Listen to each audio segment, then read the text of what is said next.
So last week I was on CTV talking with them about the Nova Scotia hack, the software that got compromised that allowed hackers to get in and get the information of a lot of government employees. So we were talking that through, and once the segment was done, the anchor came on and said, "Hey, it's just been released. The hackers are saying they're deleting the information they stole from Nova Scotia and other government agencies." And I don't think people understand why that is. So I want to take a moment and have that talk. Today, I was doing a radio interview with CHED, CHED 630. It's a Rogers radio station out in Edmonton. And they were talking about the fact that CSIS is advising that there's billions, with a B, billions of incoming unsolicited attempts to hit government websites, government services, critical infrastructure. They were saying, is that a logical number? And sadly, it is. We see it with small businesses, getting thousands and thousands of hits every day. So it's not uncommon. All right. But let's back up again. Scott, why would the bad guys say, "Oops, sorry, we didn't realize it was a government. We're going to delete that information"? Well, first off, do you really think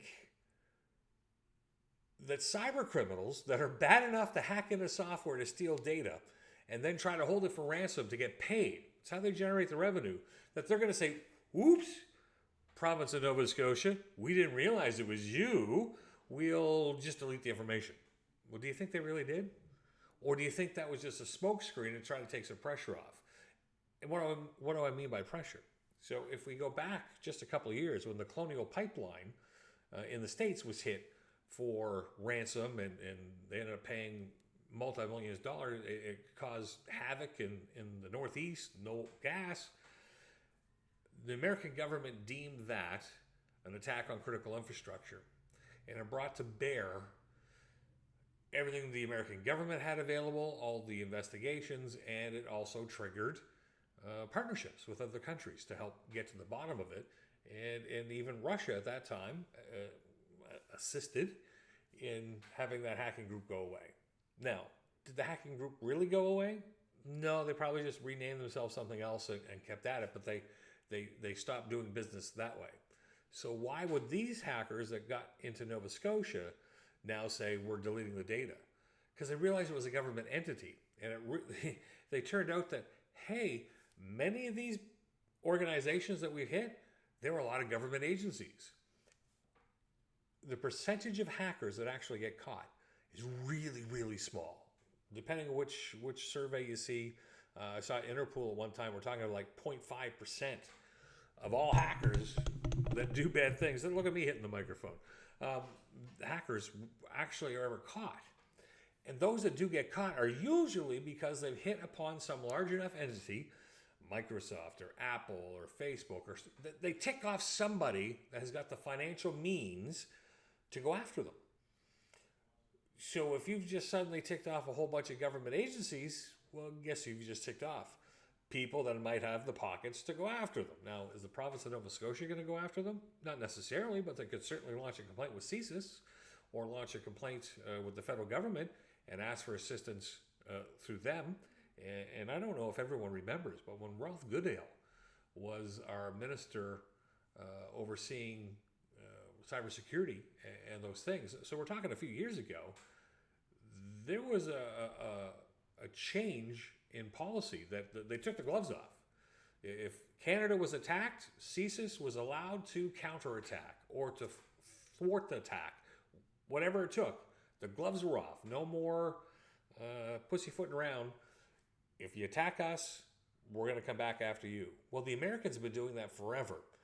That's why this hacking group, when they went, uh-oh, we've got an awful lot of government agencies here, that they were like, crap.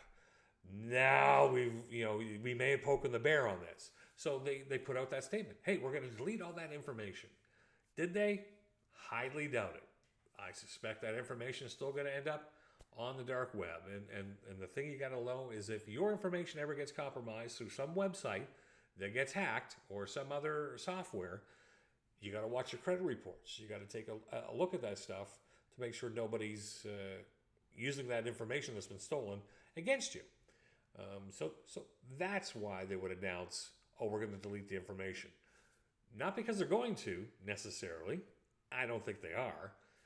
But it's for public appearance because they don't want to anger an entity that may be big enough to then have full force of law enforcement and government agencies and the offensive cyber weapons operators that are, most people don't realize it, but the U.S. government, the Canadian government, Israel, most Western nations also have offensive cyber weapons operators. This stuff has been going on for a long time. This is nothing new.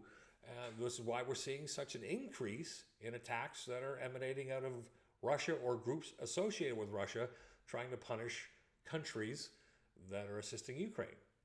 It's all a vicious circle. We're all connected. Everything's online and it's connected, which is why we all have to do our part to take care of our personal security, take care of our company security, and to take care of the data that we manage.